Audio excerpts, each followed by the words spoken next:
Hoy es 7 de octubre de 2025 y es martes y voy a hablar un poquito de lo que ha pasado en inteligencia artificial en esta última semana. Empiezo por negocios como siempre y empiezo dentro de negocios como siempre por movimientos industriales de dinero. Por un lado, Cerebras, que es esta empresa que se dedica a fabricar chips especialmente diseñados para inteligencia artificial, esta semana ha levantado 1.100 millones de dólares más con una valoración de la compañía de 8.100 millones de dólares. Os recuerdo que el gran selling point de Cerebras frente a Nvidia es que, según ellos, lo dice el que lo vende, sus chips son 20 veces más rápidos en inferencia que las GPUs de Nvidia. Repito, 20 veces más rápido, no un 20%, sino 20 veces más. A los pocos días de este movimiento, Cerebras, que estaba en proceso de salir a bolsa, ya había presentado la IPO y estaba terminando el proceso, ha parado el proceso, ha retirado la IPO, ha dicho que siguen con la intención de salir a bolsa, pero que tienen que ahora volver a peinar un poquito la oferta y ver con las nuevas cifras y tal y cual. Segunda de inversiones, OpenAI ya es la compañía privada, es decir, compañía que no está en bolsa, más grande del mundo, porque esta semana han permitido una venta interna de acciones a empleados que han liquidado un total de 6.600 millones de dólares en acciones. Se dice que OpenAI ha hecho esto para evitar que se le sigan yendo empleados a otras empresas. Entonces, en vez de subirles el sueldo y empezar a pagar sueldos más multimillonarios de los que ya pagan, pues lo que ha hecho es permitirles que liquiden algunas de las stock options, supongo que las tenían en forma de stock options, que ya tenían esos empleados. Entonces, con esta venta, la valoración de la compañía se sitúa en 500.000 millones de dólares, que, como decía, es la mayor cifra de capitalización de una empresa no pública, de una empresa que no esté en bolsa del mundo. Como curiosidad, hasta ahora, no sé si decir honor, pero ese récord lo tenía SpaceX, la compañía de cohetes de Elon Musk, para entendernos, que había llegado a valer 456.000 millones de dólares. Bueno, pues ahora Nvidia con 500.000 coge el primer puesto. Y termino los movimientos de pasta con otro acuerdo multimillonario de OpenAI. Hace poco, creo que de hecho la semana pasada o hace dos, mencioné que había cerrado un acuerdo con Nvidia, una especie de intercambio. OpenAI se comprometía a usar una determinada cantidad de recursos de Nvidia y a cambio de eso Nvidia le inyectaba pasta a OpenAI. Bueno, pues ahora el acuerdo de OpenAI es con AMD, también fabricante de chips. El acuerdo consiste en que OpenAI se compromete a utilizar hasta 6 gigavatios de recursos de AMD y además OpenAI, si el acuerdo llega a su fin, porque es un acuerdo multianual, comprará hasta el 10% de las acciones de AMD. Como comparación, el acuerdo con Nvidia era un acuerdo de 10 gigavatios, este es de 6, y vuelvo a recordar como siempre que una central nuclear media de Estados Unidos produce 1 gigavatio, para que tengamos una idea de si esto de 6 es mucho, poco o medio pensionista. Cierro con esto el capítulo de pasta, voy a comentar algunas cositas más de negocios, pero ya no de dinero. Por un lado, Anthropic ha cerrado su acuerdo empresarial más grande hasta la fecha y lo ha cerrado con Deloitte, que ha comprado licencias de Claude para que las usen más de 470.000 empleados en 150 países distintos. Pero como digo, es la mayor venta de producto empresarial que ha hecho Anthropic hasta la fecha. Siguiente noticia, Andreessen Horowitz, el mega inversor en general tecnología, también inteligencia artificial de Estados Unidos, ha presentado esta semana un informe sobre gasto de empresas en inteligencia artificial. La idea es intentar entender no solo qué es lo que conocemos normalmente, no solo quién está generando uso de sus productos, incluso quién está generando puro humo, puro ruido, sino quién está consiguiendo que se pague por sus productos. Y esto lo han hecho porque una de sus compañías participadas es una startup que se llama Mercury, que es una startup de fintech que tiene más de 200.000 clientes, y entonces han analizado cómo gastan esos 200.000 clientes el dinero que dedican a inteligencia artificial, en qué productos, en qué empresas, en qué startups están gastando ese dinero.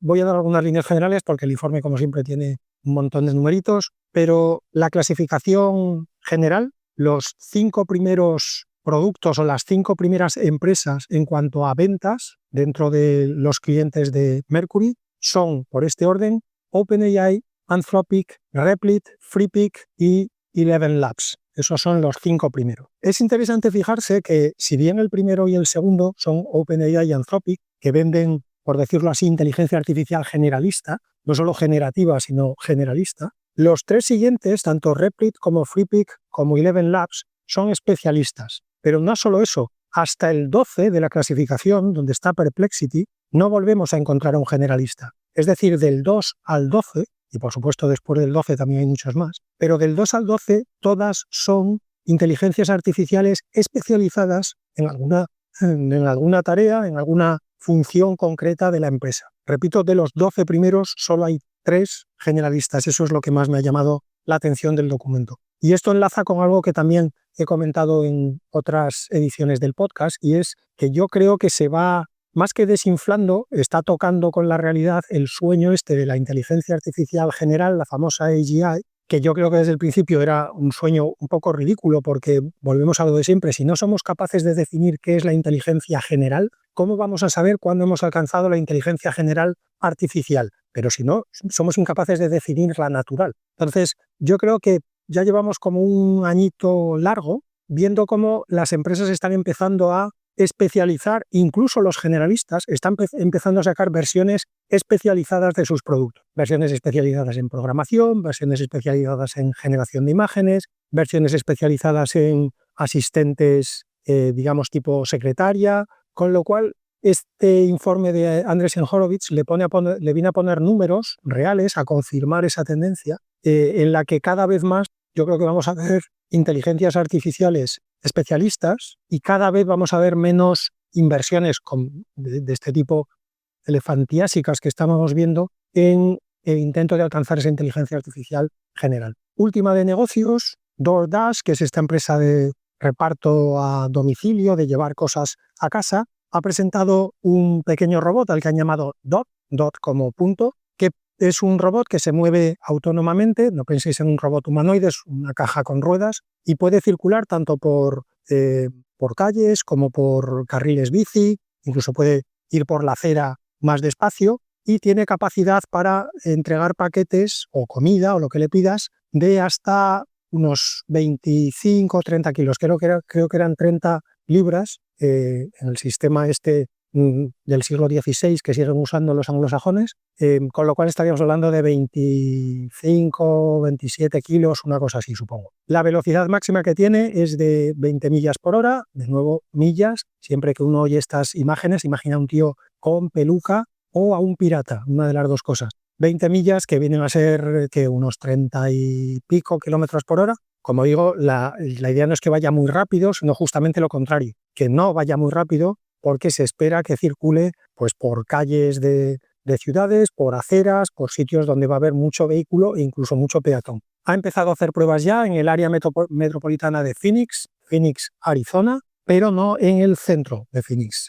Por lo que he podido leer, es una zona poco apartada de la ciudad, con menos tráfico, zona muy residencial, para que las pruebas, como casi siempre, se hagan con gaseosa y ya luego, si acaso, pasamos al champán. Voy con desarrollo, como siempre, primer bloque de nuevos modelos, nuevas versiones. La semana pasada ya mencioné el lanzamiento de Sora 2. Esta semana confirmo, porque la semana pasada se lanzó como una hora antes de que hiciera el podcast y no había leído mucho. Esta semana que ya he leído más, bueno, está la gente dando saltos mortales con tirabuzón. Es un salto realmente considerable con respecto al anterior. No solo en el realismo de la imagen, además de eso, Sora 2 permite incluir sonido, diálogos, efectos y los sincroniza perfectamente con la imagen. Pero no solo eso, que ya en Veo 3 habíamos visto un salto espectacular. Lo que estamos empezando a ver, a medida que la gente va haciendo vídeos, es que Sora 2 ha dado un salto muy grande en entendimiento de la física, en entendimiento de las leyes que gobiernan la realidad. Por ejemplo, hay una prueba que se le hacía y se le sigue haciendo a casi todos los modelos de generación de vídeo, que es pedirles que generen un vaso de agua y ver si deforman lo que está detrás del vaso de agua, teniendo en cuenta las leyes de la difracción de la luz. Bueno, pues Sora 2 es el primero que pasa la prueba del vaso de agua, y las pruebas que yo he visto, desde luego, perfecta. O sea, las imágenes de detrás aparecen perfectamente deformadas, valga la aparente contradicción que no lo es. Así que sí, realmente Sora 2 en términos de desarrollo ha dado un salto importante hacia adelante. Luego comentaré algunas cosas más fuera de desarrollo sobre cómo ha sido recibido por la población civil el lanzamiento de Sora 2. Y la segunda noticia y última que tengo esta semana de modelos versiones es sobre un modelo que creo que ya mencioné, que es el modelo de Tencent que se llama Hunyang Image, la versión 3.0, pero lo vuelvo a mencionar porque esta semana ya se ha colocado primero en el LM6 Arena en la categoría de generación de imagen a partir de texto, es decir, text to image. Y cuando digo que se ha colocado primero, no quiero decir que se ha colocado primero de los open source, quiero decir que se ha colocado primero en absoluto. Está por delante de todos los modelos, incluidos los cerrados. Voy ya con las noticias de desarrollo, aparte de modelos versiones. Una mini noticia que menciono porque es de Thinking Machines Mira Murati, ex CTO de OpenAI. Bueno, pues Thinking Machines ha presentado lo que podríamos llamar su primer producto, aunque es un producto tan modesto que no sé yo si es realmente lo que todos estábamos esperando de Thinking Machines. Ha presentado básicamente una API, a la que han llamado Tinker, que está enfocada a facilitar el fine-tuning. Por fine-tuning incluyo también reinforcement learning, es decir, cualquier técnica de, vamos a decirlo un poco a lo bruto, pero para que se entienda mejor, para hacerle el post-training a un modelo, de tal manera que lo que hace es generar una capa de abstracción muy alta que permite que prácticamente cualquiera con mínimos conocimientos de programación, con instrucciones muy fáciles de entender, pueda hacerle el post-training a un LLM. El LLM es como llama, como Qwen, en general, obviamente, modelos de código abierto. Como digo, no es lo que, al menos yo, me esperaba como presentación en sociedad, primer producto de Thinking Machines. Sigo teniendo mucha confianza en que Thinking Machines empiece a meterse ya en las grandes ligas, pero como sigo relativamente de cerca lo que van haciendo aquí, pues comento esta mini noticia que si fuera de otra empresa, sinceramente, no la comentaría porque una API para hacer post-training tampoco va a cambiar la vida de la humanidad, pero a Thinking Machines, como digo, le tengo echado el ojo un poquito más en serio que las demás. Siguiente noticia de desarrollo, Google DeepMind ha presentado Dreamer 4, Dreamer como soñador. Ellos lo definen como un agente que aprende a resolver tareas mediante, y este es el término simpático, Imagination Training, entrenamiento en imaginación. Bueno, esto cuando uno se lee la descripción es básicamente el Reinforcement Learning de toda la vida, pero con un nombre mucho más bonito. Imagination Training suena a unicornios, mientras que Reinforcement Learning suena a un señor con un palo dándote latigazos cada vez que te equivocas. Sí, claramente el nombre de Imagination Training es más bonito. Digamos que el nombre viene de que, tal como Google presenta este Dreamer 4, ellos dicen que la gente se entrena imaginando escenarios en un World Model y en función del escenario que imagina, el modelo le da más o menos recompensa. Es decir, si lo que imagina lleva a la consecución del objetivo que se le había puesto, le damos más recompensa, si no, le damos menos recompensa. De hecho, lo realmente interesante no es tanto el sistema en sí, que como digo es básicamente el Reinforcement Learning de toda la vida, sino que el generador, el World Model, el generador de modelos de mundo que lleva incluido este Dreamer 4, es especialmente bueno. Esa es la gran diferencia. Los World Models en general, los generadores de mundos, suelen ser los que teníamos hasta hoy muy buenos en escenarios relativamente simples. Digo relativamente porque, como en todo, se ha ido mejorando y ya veíamos escenarios con una cierta complejidad, pero si metías a la gente en un escenario donde había muchos objetos con muchas interacciones sometidos a muchas leyes físicas, el World Model se volvía bastante inconsistente. Según Google DeepMind, el World Model que ellos han usado en este Dreamer 4 permite que incluso en entornos muy complejos la fidelidad del World Model con el mundo real sea casi absoluta. De hecho, con este World Model de Dreamer 4 se ha conseguido por primera vez que un agente consiga diamantes en Minecraft sin haber jugado nunca al Minecraft. Es decir, lo entrenas en un World Model del Minecraft y después pones al modelo a jugar en el juego real y la primera vez que juega ya consigue diamante. Esto, que puede parecer una patochada, y dicho así lo es, en términos de avance en cuanto a entrenamientos de modelos fuera del mundo real, es un hito considerable porque, como digo, hasta ahora Minecraft es un clásico en las pruebas que se hacen cuando uno quiere testar pues cómo de bueno es un agente o cómo de bueno es un sistema de entrenamiento de agentes, y hasta ahora, como he comentado, ningún World Model, ningún agente entrenado en World Models había conseguido diamantes en Minecraft. Siguiente noticia de desarrollo. He leído un paper de la Universidad Nacional de Singapur que presenta una cosita a la que llaman MemGen, que es la abreviatura de Mem de Memory y Gen de Generative, porque lo que hace es introducir el concepto de memoria latente generativa, Generative Latent Memory, que tiene dos componentes. Por un lado, un Memory Trigger, un disparador de memoria, que es un módulo que lo que hace es monitorizar continuamente lo que está haciendo el agente, el razonamiento que va siguiendo internamente, y detectar momentos dentro de esa secuencia, dentro de esa cadena de razonamientos, en los que el agente podría necesitar o le podría venir bien acceder a datos o a textos anteriores de la conversación para darle mejor contexto al problema que está intentando resolver en ese momento. Y cuando este Memory Trigger detecta esos momentos, activa la segunda parte de este MemGen, que es un Memory Weaver, que lo que hace es, una vez recibido el disparo del Memory Trigger, genera una secuencia de tokens latentes, es decir, de tokens internos del modelo que no van a salir en la secuencia de tokens que el modelo va a producir en el output, y esos tokens latentes justamente lo que hacen es representar el contenido relevante que hay en la memoria de interacciones pasadas, de datos pasados, y que pueden ayudar al modelo en ese punto del razonamiento. Se los inyecta en el contexto con el que está trabajando el modelo y el modelo vuelve a realizar el razonamiento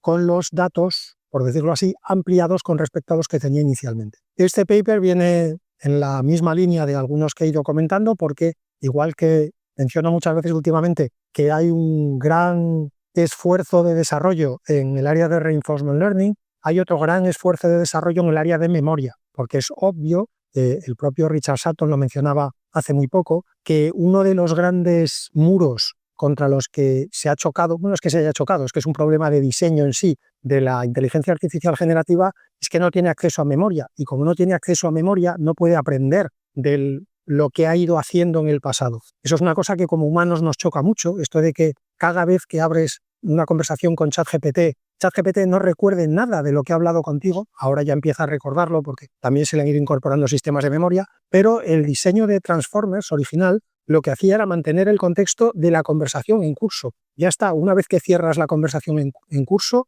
el contexto vuelve a tener 0 tokens. Así que, como ese es claramente un problema a resolver, hay también cada vez más investigaciones y papers y propuestas sobre cómo incorporar memoria a los LLMs. Y obviamente cómo incorporársela de una manera relevante, porque la primera opción que se vio para incorporarles memoria era decir, bueno, a medida que hemos ido ampliando la ventana de contexto, con ventanas de contexto de cientos de miles de tokens o incluso de millones de tokens, pues vamos a hacer que el LLM nunca cierre la ventana de contexto. Es decir, que aunque tú empieces una conversación nueva, él lo que haga sea simplemente añadir esa conversación a lo que ya había ido hablando contigo. Pero también sabemos ya desde el principio que los LLMs en contextos muy grandes, de esos cientos de miles, y ya no te digo millones de tokens, empiezan a tener problemas de recall y empiezan a aparecer problemas como el lost in the middle, empieza a tener serios problemas en encontrar información relevante en todos esos cientos de miles de tokens. Así que estos sistemas, que este me parece interesante porque divide la tarea en esos dos bloques. Por un lado, detectar cuando el modelo, digamos, se está atascando porque necesita más información, y por otro lado, otro subsistema que lo que hace es encontrar la información y añadírsela al contexto. Y para terminar con desarrollo, como acabo de mencionar, y en las últimas semanas lo he dicho mucho, sigue habiendo un montón de producción de papers sobre Reinforcement Learning, pero ya estamos, en la mayoría de los casos, en refinar el detalle del detalle. La semana pasada mencioné un ejemplo de un paper de Reinforcement Learning que volvía a hacer un avance, digamos, más conceptual. La mayoría de los que estoy leyendo no son así. Hoy os pongo un ejemplo del tipo de papers que están literalmente saliendo por, no voy a decir por cientos, pero desde luego por decenas cada semana. Esta semana he leído un paper sobre cómo construir la función Q, que la función Q, para los que sepáis, ya os lo podéis saltar, y para los que no, os lo cuento rápido, y como siempre,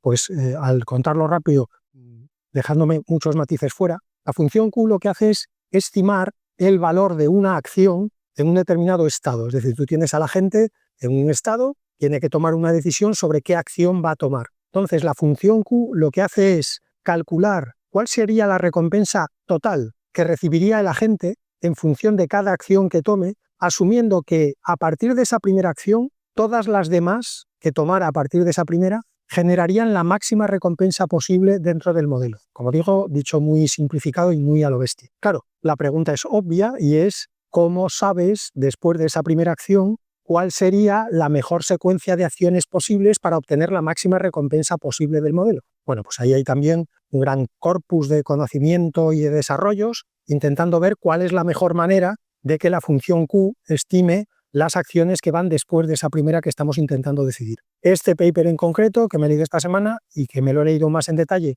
porque me llamó la atención que justamente el mecanismo que proponen es que la función Q se construya con un MCTS, es decir, un Monte Carlo Tree Search. Yo soy muy fan de resolver todos los problemas más por vías estadísticas que por vías deterministas, no solamente en inteligencia artificial, sino en general, pues porque vivimos en una realidad que en sus capas más profundas es estadística. La naturaleza cuántica de la realidad hace que a medida que vas bajando capas físicas, cada vez tengas más efectos no aleatorios, pero sí estocásticos, y por lo tanto, aunque nosotros los humanos vivimos en una escala donde la agregación de esas capas más bajas está ya en unas escalas tan altas que no notamos mucho esas variaciones estocásticas, en última instancia sigue habiendo variaciones estocásticas. Y a eso además hay que añadirle la estocasticidad epistemológica, es decir, no la que surge por agregación de efectos estocásticos en sí mismos, sino la que surge por la limitación que tenemos los humanos